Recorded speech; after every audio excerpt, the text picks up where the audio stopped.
ચેવા દાડા આયા છે મારા ભાઈબંધના ચેવા દાડા આયા છે અને શું આવા ગુના કર્યા છે શું પગનું ખોટું કર્યું છે ત્યારે તારે રીબે છે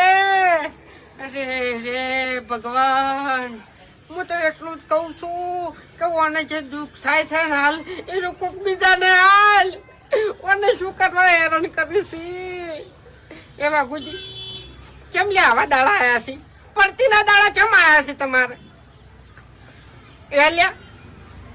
ખરેખર કોઈ કોમનો રહ્યો નહીં ના ઘરનો કે ના ઘાટનો ચોયનો રહ્યો નહીં જેવા વટથી ફરતા આપણે ની ગોમો એક ટાઈમે વટ હતો લ્યા વાઘુજી અને ફૂમતાઈ ગોમો નીકળે નહીં એટલે બધી વાતો અલગ હોય એમ અને હવે ખરેખર મારો ભાઈબંધ ભાજીને પડ્યો છે શું કરવું